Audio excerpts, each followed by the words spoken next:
네, 여러분 안녕하세요. 닥터조 인사드립니다. 잠시 방송이 뜸했습니다. 제가 4일, 5일 일정으로 한국을 다녀왔습니다. 전에 광고 드렸던 것처럼 교보문고에서 강의가 있었죠. 우리 카페 분들과 함께 기능의학 정신에 대해서 강의를 했었는데요. 영상이 준비되는 대로 나중에 유튜브에 올려드리도록 하겠고, 오늘은 아이오다인, 요오드에 대해서 말씀드려볼까 합니다. 요오드는 정말 중요한 트레이스 미네랄이라 해가지고 아주 소량을 필요로 하는 미네랄인 거예요. 칼슘이나 이런 것 큰 미네랄과는 다르게. 그래서 얘는 RDA가 정해진 게 없어요. 하루에 일일 권장량 이런 게 정해진 게 없는데 찾아보면 뭐 150 마이크로그램 이렇게 나와요. 하지만 이거는 출처도 불분명하고 누가 정했는지도 잘 모르겠는 이제 숫자인데 마이크로그램입니다. 밀리그램도 아니고요. 근데 이 굉장히 작은 양을 필요로 하는 미네랄이지만 우리 몸에 굉장히 중요하기 때문에 여러분들이 잘 아셨으면 좋겠다라는 생각에 방송을 준비했습니다. 먼저 아이오다인, 이 요오드가 하는 역할들, 요오드가 모자라면 어린이들이 자랄 때 이게 뇌 기능에 되게 필수적인 역할을 하기 때문에 모자라면 전응아가 될 수 있어요. 그리고 또 우리 몸의 모든 세포가 요오드를 필요로 합니다. 우리가 보통 요오드 그러면 갑상선만 생각을 하게 되는데 갑상선뿐만 아니라 생식기, 그러니까 유방, 자궁, 난소, 그리고 남자분들 고환, 전립선 모두 다 필요한 거예요. 여성의 경우 유방이 크면 이게 더 많은 요오드를 필요로 합니다. 그러니까 요오드는 또 중금속을 디톡스 시켜요. 그래서 해산물을 많이 먹게 된다면 조개나 게, 랍스터 이런 것들 중금속에 노출이 많은데 요오드가 필요해요. 요오드가 보완을 해줄 수 있는 거죠. 또 그리고 아주 중요한 건데 우리 인슐린의 필요를 덜어줘요. 그러니까 당뇨나 우리가 어, 비만, 그럼 인슐린 저항이 문제가 된다는 걸 알 수가 있는데 그 혈당을 조절하는 메커니즘이잖아요, 인슐린이.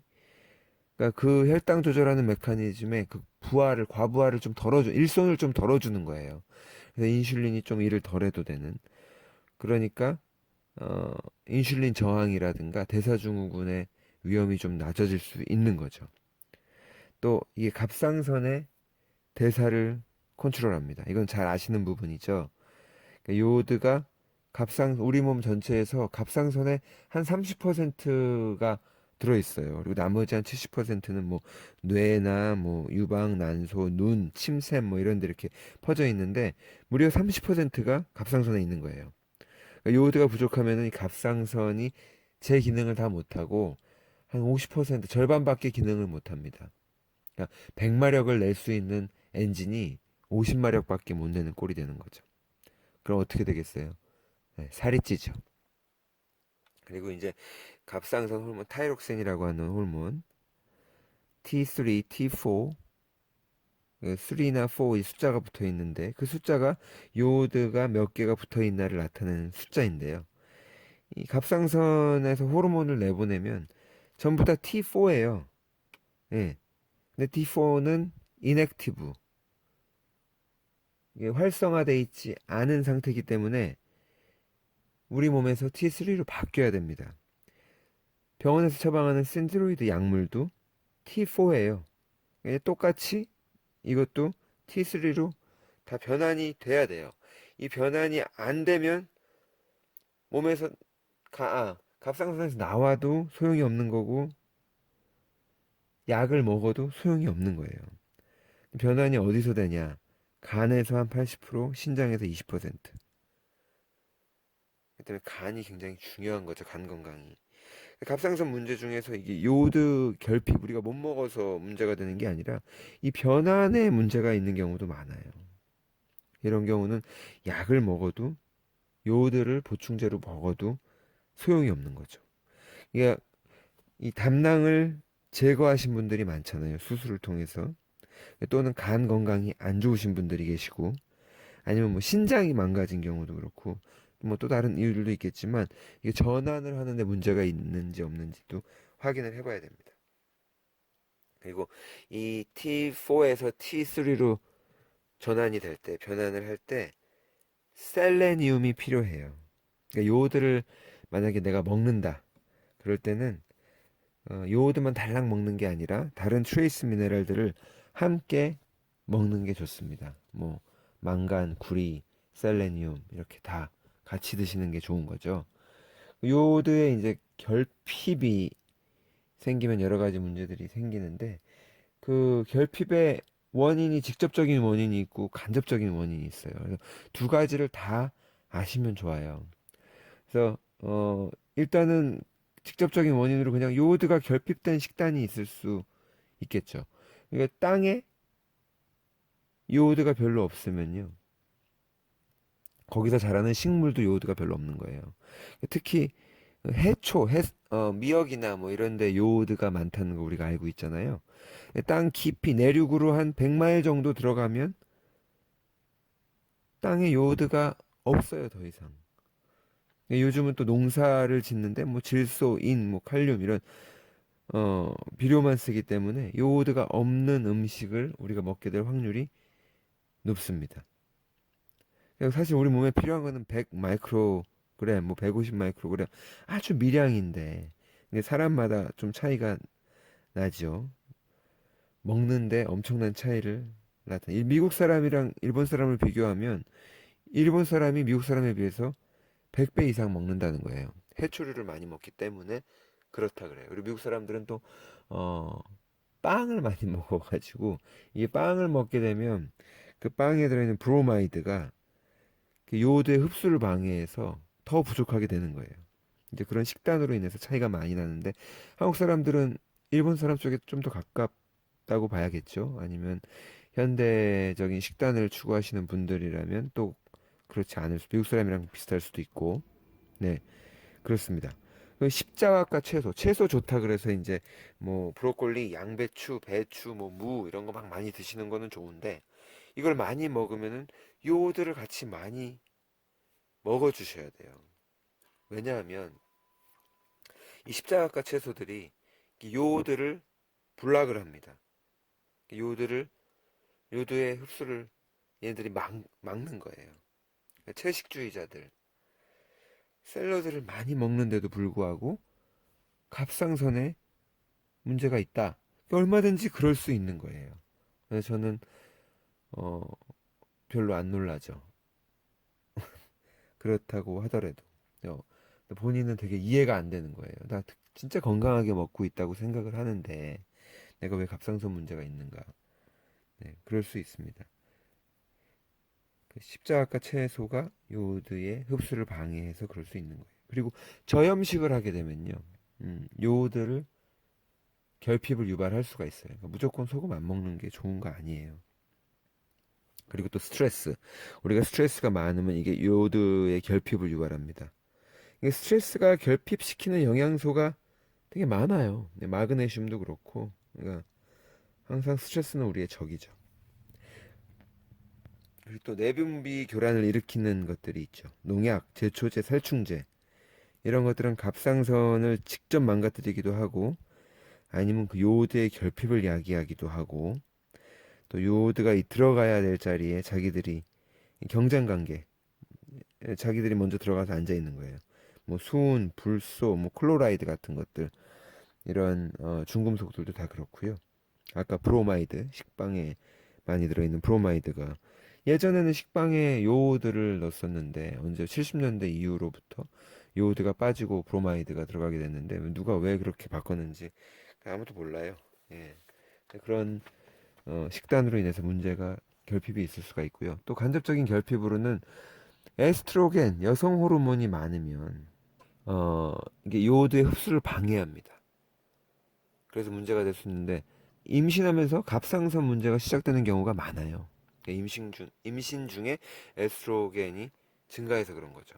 병원에서 임신인데 임신 당뇨 조심해야 된다라고 판정을 받게 되면 갑상선도 같이 의심해 보셔야 돼요. 같이 검사하시는 게 좋고 지금은 당장 임신 당뇨만 문제지만 이게 다 연결돼 있기 때문에 갑상선에도 문제가 있고 아이를 출산하고 난 후에 갑상선에 문제가 생길 수 있습니다. 그러니까 미리 점검해 보시는 게 좋고요. 또 호르몬 치료를 하게 되면은 뭐 에스트로겐 호르몬이 늘어나게 되죠. 네, 그러면은 역시 문제가 생길 수 있죠. 요오드 흡수를 방해한다 그랬으니까. 피임약도 마찬가지입니다. 똑같은 역할.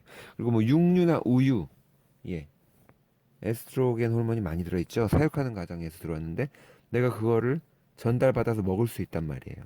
네, 그것 또한 문제를 일으킬 수 있고. 그리고 대두, 콩, 특히 발효되지 않은 상태, 낫또나 된장, 뭐 두부 이런 거 말고 그냥 대두에서 만드는 것들, 대두 단백으로 된 가공식품들이 많이 있죠. 문제를 일으킬 수 있습니다.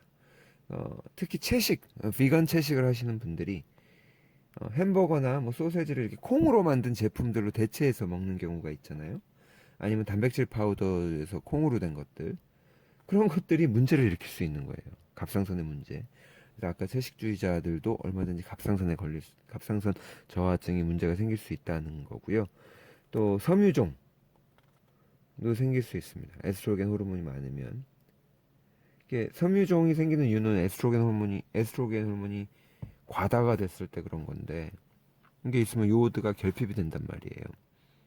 그러니까 또 생리양이 많거나 생리통이 심하면 이것도 에스트로겐 과다란 사인이죠. 그러니까 요오드는 당연히 우리 몸에서 결핍될 수밖에 없고 문제를 일으킬 수가 있습니다. 또 아까 요오드가 간에서 변환이 된다 그랬잖아요. 대부분의 경우. 그러니까 간 기능이 저하되면 요오드가 변환이 안 되는 거예요. 아니면 혹은 담즙이 너무 약하면 요오드 변환이 안 되고 그럼 갑상선이 영향을 받을 수가 있는 거죠. 이럴 때는 피 검사를 해도 의미가 없어요. 그러니까 다른 원인을 들여다 봐야 되는 거죠. 채식을 오래 하게 되면 포화지방 섭취가 줄어들잖아요. 포화지방을 먹어줘야 담즙이 나오는 건데 안 쓰게 되면 담낭이 기능이 조금 이렇게 쇠퇴하면서 담즙 분비가 줄어듭니다. 그러니까 이게 근데 요오드의 결핍이 되는 원인이 될 수 있다는 거예요. 그러니까 또 스트레스 아까 얘기를 했군요. 스트레스, 콜티졸 호르몬이 높으면 역시 담즙 분비를 막아서 요오드의 결핍이 생기는 거죠. 그러니까 간이라는 장기가 굉장히 중요한 거죠. 우리 몸에서 하는 역할이 너무 많아요. 갑상선에까지 영향을 미치는 거죠. 단순히 콜레스테롤 뭐 이런 차원이 아니라 또 요오드가 결핍됐을 때 그럼 어떤 증상들이 있을 수 있는가? 첫 번째 살찝니다. 네, 이거 다 잘 아시는 거죠. 갑상선 바디 타입이라 그러죠, 우리가. 모든 세포가 우리 몸에서 우리 몸의 모든 세포가 요오드에게 조종을 받기 때문에 그래요. 예. 그리고 또 인지력이 저하된다. 아니면 IQ가 좀 떨어져. 기억력이 좀 쇠퇴한다. 특히 아침에 이렇게 정신이 맑지 않고 내가 그랬다 그러면 이 요오드가 뇌 세포에도 관여하기 때문에 그렇습니다. 요오드가 부족하지 않은지 의심을 해보셔야 되고 갑상선 저하가 이렇게 일어나는 시기에 이런 증상들을 많이 느끼실 수가 있죠. 또 우리 정신적인 문제, 심리적인 문제, 단순히 기억력뿐만이 아니라 뇌에서 정신적으로나 심리적으로도 영향을 받을 수 있는 거예요. 요오드 결핍이. 그러니까 만성 피로라든가 우울증 이런 거죠. 그러니까 항우울제나 수면제 뭐 약만 먹어줘서는 뭐 되지 않는다는 거 잘 아실 겁니다. 그래서 한번 검토를 해보셔야 되고요. 그리고 암, 암 환자분들 그 제프리 다크라고 하는 이제 의사인데요. 이분은 유방암 환자들을 치료를 하는데 요오드 섭취를 환자들에게 늘리게 했어요. 유방암 환자들에게 많이 먹게끔. 그래서 이제 리미션이라 그래가지고 유방암이 이제 사라지는 이제 그런 사례들이 보고가 됐는데 뭐 특히 유방암, 위암, 전립선암 이런 데는 요오드가 도움이 될 수가 있다. 치료제라는 뜻은 아니고요. 유방암 또 전립선암 이렇게 위암 이런 환자분들께는 요오드 섭취가 도움이 될 수도 있다라는 걸 참고적으로 아시면 좋을 것 같아요. 그리고 또 유방 섬유 낭종이라 그러죠. 이렇게 그 이거 갑상선 비대처럼 이제 유방이 이제 섬유 조직이 비대가 되는 건데 이게 연구가 많습니다. 요오드가 결핍이 되면 유방 섬유 낭종이 생긴다는 거. 특히 이제 모유 수유할 때 요오드를 많이 필요로 해요. 그래서 임신 계획 중이신 분들 요오드가 결핍이 되지 않도록 좀 신경을 쓰시는 게 좋고. 근데 임신 중에 뭐 별게 다 먹고 싶잖아요. 이상한 게 땡기고 뭐 요오드 뭐 아니면 또 필요한 영양소들 엽산 이런 것들 달라고 하는 신호일 수 있는 거고요. 그래서 임신 중에는 특히 모유 수유하는 중에도 계속 요오드가 많이 필요로 하니까 보충을 해주시는 것이 좋습니다. 그리고 또 요오드가 결핍이 되면 콜레스테롤이 상승할 수가 있어요. 갑상선 호르몬이 LDL 수용체를 활성화시켜서 그렇습니다. 그리고 또 난소의 그 낭종, 난소의 혹, 시스트 이런 거. 남자의 경우는 전립선이죠. 물혹 뭐 이런 것들도 생길 수가 있고요. 갑상선이 저하되는 거 이거는 뭐 너무 잘 아는 것들이고 또 생리불순, 생리통 아까 에스트로겐 호르몬이랑 연관이 돼서 생리불순, 생리통이 더 심해질 수 있습니다. 그리고 또 다낭성 난소 증후군 그래가지고 이런 것들도 역시 혹이죠. 난소에 폴리시스틱 오바리안 시스트 이런 거 다 문제가 될 수 있으니까 혹시 그런 증상이 있으신 분들은 요오드 결핍인지 아닌지 확인해 보실 필요가 있습니다. 그리고 또 편두통도 있고요. 또 유산도 될 수가 있어요. 그래서 신경을 쓰시는 게 좋고. 그냥 입이 마르는 증상. 이거는 좀 침샘이 이제 타액을 충분히 못 만드는 건데 침샘에 많아요, 요오드가. 이유는 그 요오드가 항바이러스 아니면 항생제, 항균제 작용을 해요. 그렇기 때문에 침에 많이 있는 게 도움이 되겠죠. 우리 침 속에 많이 있어서. 우리 침은 샘은 이제 우리 몸 외부로부터 접촉이 돼가지고 이게 first line of defense를 하는 곳이기 때문에 우리 몸의 면역력을 담당하는 첫 번째 관문이기 때문에 도움이 침샘에는 요오드가 많이 있는 곳이 도움이 됩니다. 요오드가 결핍이 되면 침샘이 침이 잘 안 만들어지고 입이 마를 수가 있어요. 그럼 음식으로 그러면 뭘 먹으면 좋을까? 요오드가 많이 든 음식. 딸기 11컵을 먹어야 됩니다. 11컵. 굉장히 많죠. 계란으로 드시면 6개. 계란 6개가 뭐 문제가 되진 않아요. 하지만 계란 6개를 먹기 힘들어 하시는 분들이 있을 수 있죠. 요거트는 큰 걸로 2개, 라지 사이즈 요거트를 드셔야 되고. 그리고 다시마에도 해초류의 요오드가 많이 들어있는데요. 이 다시마에는 셀레니움도 함께 들어있어요. 아까 T4에서 T3로 변환을 하는데 요오드 그 갑상선 호르몬 변화를 시킬 때 셀레니움이 필요하다고 말씀을 드렸잖아요. 네, 그래서 베지터리안, 락, 미네랄이 아닌 것들 우리 몸이 전혀 흡수 못하는 광물들 말고요. 채소에서 플랜트 베이스라 그러죠. 채소에서 추출한 그 트레이스 미네랄들을 먹어주시는 게 좋습니다. 장점은요, 조금만 먹어도 돼요. 요거 많이 먹을 필요 없어요. 근데 병원에서 갑상선 수치가 좋아지지가 않아서 요오드를 많이 처방하는 경우가 있죠. 아니면 환자분께서 스스로 어, 셀프 진단을 해서 요오드가 많이 필요할 것 같다. 그래서 요오드를 막 많이 드시는 경우가 있어요. 근데 갑상선 수치는 계속 개선이 안 되는 거예요. 변환이 안 되면 소용이 없기 때문에 그렇습니다. 그래서 요오드는 우리 갑상선 기능을 위해서 먹어주는 것도 중요하지만 변환이 잘 되고 있는지 변환을 잘 되기 위해서 내 간 상태가 아니면 담낭의 상태가 건강한지 다른 트레이스 미네랄 셀레니움 같은 경우는 부족하지는 않은지 이런 것들을 두루두루 잘 살펴보시는 것이 좋습니다. 요드가 중요한 것 같아서 오늘 요드에 대해서 좀 집중적으로 한번 알아봤습니다. 네, 감사합니다. 제 방송이 좋으셨다면 좋아요 버튼과 오른쪽 아래에 종 모양의 구독하기 버튼을 눌러주세요. 이 언제든지 또 제가 좋은 아이디어가 떠올랐을 때 여러분들이 가장 먼저 들으실 수 있습니다. 그리고 저의 책 환자혁명, 건강에 관한 좋은 인사이트를 얻으실 수 있을 거예요. 2018년에 꼭 읽어보실 것을 권해드립니다. 감사합니다.